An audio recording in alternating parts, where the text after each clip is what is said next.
Hello everybody, welcome back to Let's Play Ocarina of Time. We're going to Kakariko Village to do the Shadow Temple, because we've basically done everything else that we could do in the game up to this point. As a side note, this is the temple that I know the least by far. And holy crap, the town is on fire. I don't know where the fire came from or why it's on fire, but it's on fire. And everybody appears to be gone, so... I mean... That's a thing. And basically, as soon as this cutscene's done, it's no longer on fire, so... I don't know, it's kind of weird, but whatever. There's Sheik by the well, so let's go talk to her. Get back, Kev Dog. Holy shit. Holy shit, I'm going to die. There is something that is going to come and kill me. Yes, I know there's evil in the bottom of the well. I already got rid of it. It was a pedophilic hand thing that tried to rape a small child. What are you doing there, Sheik? Like, if you're trying to fly, you're doing it all wrong. Holy crap, there's a, like, very thin layer of smoke that's very close to the ground. That's basically the closest that I can describe it as, because there's no way that could be a shadow. What's casting the shadow? Nothing. If something's invisible, it can't cast a shadow. It's probably obvious, but interestingly enough, the mirror shield actually shows up in this cutscene. I didn't think they actually programmed that in. I thought they just programmed you having a Hylian shield, but whatever. That's kind of cool. Oh my god. What the hell happened? Looks like you're coming around. Kev Dog, a terrible thing has happened. The evil shadow spirit has been released. Impa, the leader of the Kakariko village, has sealed the evil shadow spirit in the bottom of the well. But the force of the evil spirit got so strong, the seal of the well broke, and it escaped into the world. Yeah, that's pretty logical right there. Yeah. I believe Impa has gone to the Shadow Temple to seal it again, but she will be in danger without any help. Kevdog, Impa is one of the 6 sages. Destroy the evil shadow spirit and save Impa. So you just go outright and say it, like, not even, like, make me figure it out or anything. This is the entrance to the Shadow Temple beneath the graveyard beyond this village.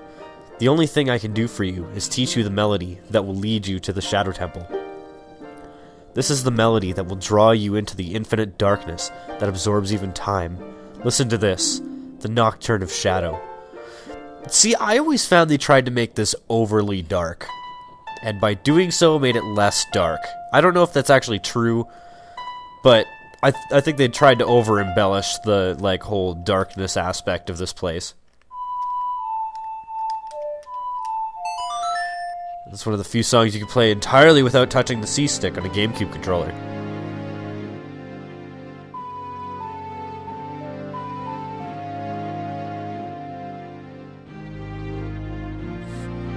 Boy, for a dude, Sheik's got a really tight ass. If you go back like 15 seconds in the video, you just look at Sheik's ass. It's like incredibly tight and like really beautiful. I forgot my chicken sandwich, goddammit. I'm gonna have to splice that in later. Let me take care of the village. I'm counting on you, Kevdog. And it's no longer on fire, so don't worry about anything. Basically, like, you cannot get into the temple. This is the only temple you can't get into without the song. That one's like, I find that to be the hardest song to play in the game, personally. But, the first time that I played this song, the first time that I played this game, oh my god, I played this song so much, it was ridiculous. Like, holy crap. I probably played this song close to 100 times the first time I played this game. But yeah, this brings you up to a place in the graveyard that you can't normally get to without the song, and you see like an ass ton of torches in this place. Now, I'm not sure if you can actually do this without Din's fire. It is probably possible if you just use fire arrows and then like do something or other. I don't know. But either way, Din's fire is most definitely the easiest way to get into this temple, and I don't know why you would try and do it without Din's fire. Just go and get it, goddammit. Doesn't take that long. Even if it's a speed run or something like that. I think someone's home at my house, but I really just don't care right now. Today is April 8th, 2014, and yeah, I just had my design fair today, and in all honesty, I'm a little bit pissed off because of 108 teams, we came in 4th. And I'm not pissed off because we did well. I'm pissed off because we came in 4th as opposed to 3rd. See, this design fair, basically what it is it's an industry-sponsored thing. It's sponsored by Devon Canada, which is like a sort of chemical company. I don't exactly know what they do, but basically they sponsored this event, and they gave away like a lot of random stuff, like water bottles. Like I got a water bottle for participating in this design fair. And holy crap, it's the rape monster. Everybody run, it's the rape monster. That's basically the only way that you could describe this thing, as the rape monster, because that's basically what it is. And unfortunately you can't stab him through himself, but basically you just want to get grabbed by the hand. As before, you get grabbed by the hand and then you get to like go and attack him. This is not that bad of a fight. I find this to be a lot easier than the child version of the same fight. But yeah, we had our design fair and I placed in 4th. But seeing as though it's industry sponsored and not university sponsored, there's cash prizes for the top 3 teams. So guess who missed out on getting a cash prize and is broke as shit? And just to further complement it, the judges came up to us. Like there's judges judging teams, and you get judged by 3 teams over the day, and 5 if you make it to the short list, basically. So there were 108 teams, and of that they made a short list of 8. And if you make it to the short list, you get judged by 5 groups of judges as opposed to 3. And if you make it to the top 4, they judge you like basically all the judges at once. So it's basically like a billion judges that are judging you at the same time, and it's like, holy crap, a lot of people asking a lot of questions at the same time, and it turns into a cluster after a while. But anyways, we were so amazed that we actually even managed to make it to the short list, let alone make it to the top 4. But I think the biggest slap in the face was the fact that the judges came up to us after our presentation and said, "Hey, you guys made 4th place. Congratulations." And we're like, "Oh, okay, that's pretty cool." Like, it's way better than we expected to do, because in all honesty, like, a lot of the projects were like really, really flashy, and they made something like super cool and mechanical. Like, for example, there was a 3D printer somebody made that was used to print chocolate. So basically, they could print anything that they wanted to out of chocolate, and then it's edible. But they didn't even make the short list, which was surprising. But the thing is that we were the only people that made the short list that didn't have a physical prototype, which really unfortunate for us, because that, I mean, we kind of got screwed by that. But the fact of the matter is we had a very, very theoretical project. I always forget which skull you're supposed to push it towards. I know you could just do trial and error, but whatever. But yeah, our project is very theoretical, like simulation of an atmospheric boundary layer. It's basically based on a lot of fluid dynamics and boundary layer theory. And what we basically do, like the essential thing that we do in our project, is we make wind go slower. And that is, like, I made a joke about that to one of the judges, and they thought it was hilarious. Like, this was after all the judging was done, so it didn't like affect how we did in our project. But at the same time, it was like, it's pretty true. That was a relatively accurate description of what our project was, because, like, if you know what a boundary layer is, basically it's like a section of a fluid that the viscosity affects the flow velocity. So basically, like, there's friction in the flow, and there's a section of the flow when you flow over a surface. There's the boundary layer, and then there's the free stream. And this is the section that's like below the free stream that, like, the velocity increases. Like, you know how the Earth's boundary layer, like, as you increase the height, like the altitude that you're at, the wind will go faster and faster. Like, I generally assume that most people do that, so we basically used that short explanation to explain what a boundary layer was to anybody who didn't know what it was. Most of the people were academic sponsors, however, like, well, academic judges, so they knew, for the most part, what a boundary layer was. Like, generally it was people who were from our department, and, like, professors and graduate students and stuff like that. And a lot of these people were people that we got the information from, and they were actually really impressed with what we did with it. But, like, the thing was, is we didn't have a physical prototype at all, so, like, people, and we were right next to something that had a really cool physical prototype. Like, they used something called a bicopter, and, shit, don't grab me, mummies. I don't want to be grabbed by a mummy. But yeah, the people beside us, they used something called a bicopter, and, they attached basically like a U-shaped slider to this bicopter. One end attached to each end of the bicopter, and basically what they had was they had like a little weight carriage that they used, and they moved it manually back and forth in order to shift the center of gravity, so it would basically tilt as they moved the thing. And everybody was so impressed by this, and I was like, seriously, they did like nothing for their project. Like, it was the most shoddy project that I think I saw there. It was ridiculous. But anyways, shit, did I not get a key? Oh yeah, the key, I forgot what the key was doing. Stuff and things, and I thought I had one, but whatever. See with the eye of truth what you could not normally see, or something along those lines. I think I actually need bombs, so if I remember correctly, maybe it's in the corner here. I don't know. There's always like a red herring in these rooms. See, like, for some reason I always get super stuck here, and I'm not really paying that close of attention, so I thought that I just grabbed a key, and I was like, oh, that's like the compass, so whatever. But yeah, like, we didn't have a physical prototype. And I was telling my group this, like, beforehand, and saying, like, hey, we don't have a physical prototype, maybe we should, like, grab our traverse system that we designed and bring it. And everybody's like, no, I don't think we need to do that, it'll be fine. Why did I not grab this before? What is wrong with me? Why did I not go in that room? But whatever. I'm having fun with this game, and god damn it, I will have fun with this game.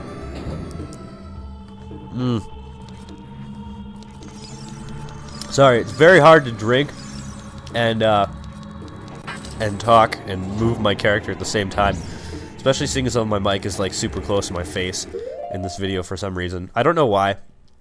It's just like having my mic close to my face sort of encourages me to talk more quietly and just relax and enjoy the game. Holy shit, I forgot about that guy.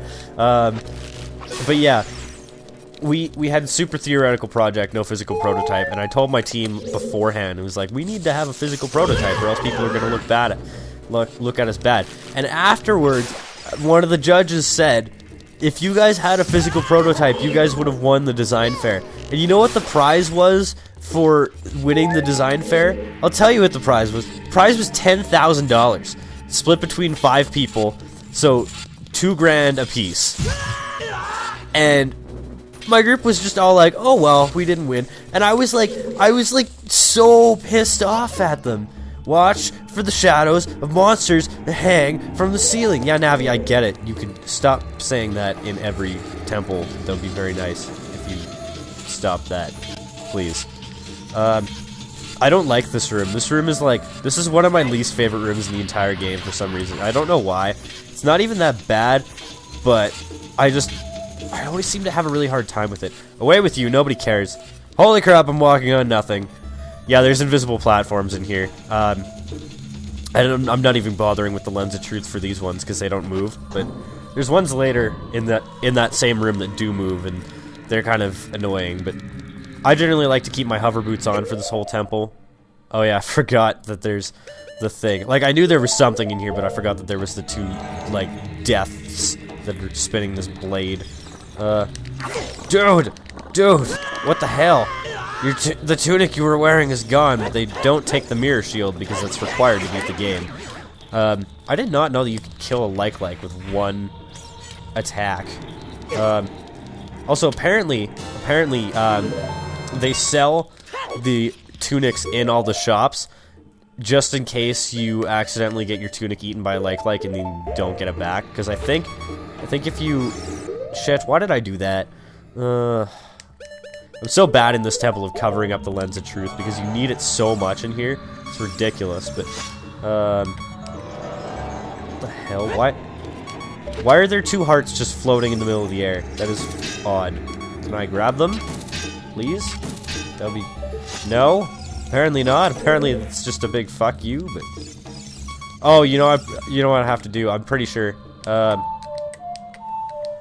pretty sure I had to play the Song of Time there, and then time block appears or something. I don't know, but I don't know. I was so disappointed, you know. Like, I worked really hard with this group, and in the end, I kind of feel like they screwed me over. Like, yeah, I mean, we did get 100% on our presentation and our design fair stuff, and it's like, yeah, that's all well and good, but in all honesty, like,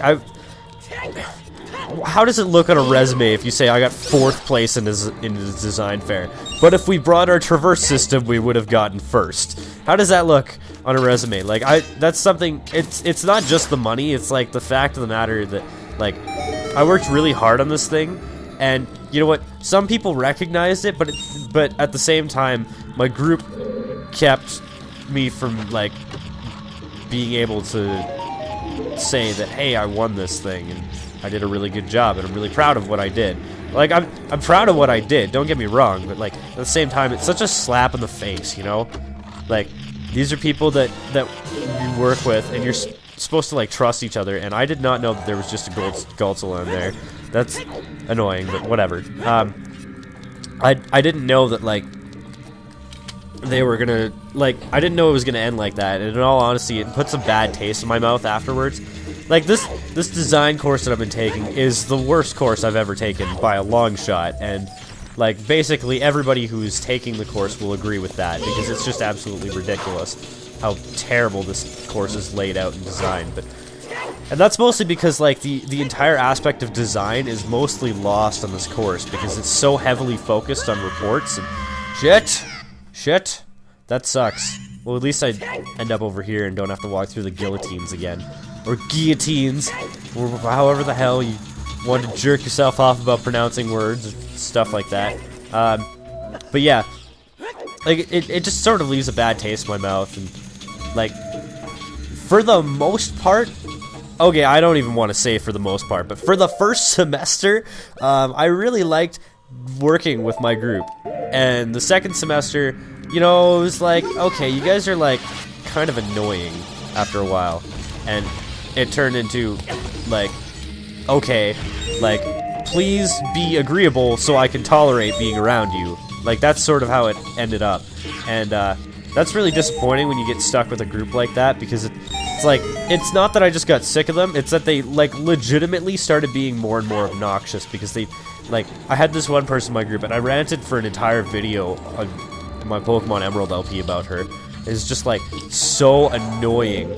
Like, she was so painful to work with because she's like a perfectionist, and like, I don't know if anybody here's like ever worked with perfectionists before, but it's like they're so terrible to work with because it's like everything that you do, like basically no matter how well you do it, is not good enough. And it's really frustrating to have something like that where like basically people think that you're like the work that you do isn't good enough. I think I could just leave it there, can't I? I don't remember what to do in this room, actually. No, I can't. I have to pull it all the way. So, whatever. But anyways, yeah, it's so frustrating to work with people like that, because, I mean, there's no pleasing them. No matter how good of a job you do on certain things, like, it's never good enough. Like, for example, I did one of our reports, and I got, like, I don't know, we got, like, an A- on it or something like that. Like, we got A's in all the sections and an A- in one of them. And she said, like, she didn't say, hey, good job on getting basically all A's on this report. It was, hey, why the hell didn't you get all A's on this report? It was just like nothing but negativity, you know? And that's so frustrating to work with someone like that. It's like, I don't know. It's just probably me having a stick up my ass, but at the same time, it is really disappointing when you have to work with someone like that. And you know, it was a project that I was super interested in too, because it's not only something that like I've been interested in since like my first year of engineering, but it's also something that like has some pretty like substantial impacts on the world. Like I don't want to say substantial impacts on the world as in like, oh, this is gonna revolutionize the world. No, there's like what the hell? That was odd. Did I just sort of like slide or dude, what the fuck? I don't even know what happened there. Like I just sort of like slid off the edge. Okay, well I'll meet you back over where I was. So yeah, one sec. Okay, I'm back in this room. That only takes about 2 minutes to get back. It's not that bad, but I don't know. It's just a little bit annoying, you know, because I've no idea what killed me. That's the only thing that bugs me is I just don't know what killed me. Like if I knew what killed me, I'd be like, yeah, whatever. But I don't know. It's just a pain in the ass sometimes, you know. But yeah, this room, there's spikes here. If you stand on them too long, then you will get hurt, and it will probably make you cry. I don't know if it actually will, but it probably won't. Now that I think of it, making you cry is probably a little excessive of an explanation. But that is the way you're supposed to kill redeads, except without getting your face humped like that. There is a specific way that you're supposed to do it that is supposed to like not screw you over, and I just totally pressed the wrong button. But yeah, as I was saying, like working with my group, it's like it was okay at first. Like I don't want to say it was great, but I mean they were a relatively decent group. I mean, relatively well organized. I didn't have any complaints as to like organizational skills or anything like that. But I mean, they were pretty good, I'd say. That's basically how I describe it. Just hit you in the thigh. Don't hump my face. Thank you. I'm always scared that those guys are just gonna go and grope me or something, but whatever. They did not, and I will be happy. Cause don't you remember when you were young and you wanted to set the world on fire? I don't even know where that came from. That was just like, I have that song stuck in my head, so that's probably where that came from. If you don't know what song that is, I think it's called Architects. It's by Rise Against. It's a pretty good song. I would definitely recommend checking it out. Because, I don't know. They put out an album like, I don't know, 2 or 3 years ago called Endgame. And in all honesty, like, from what I heard, I really liked. But I didn't hear that much. And that was kind of the issue for me. Is like, I had such a hard time getting into it. I mean, I listened to the album probably twice. And, you know, I used to be, like, a huge fan of Rise Against when I was younger.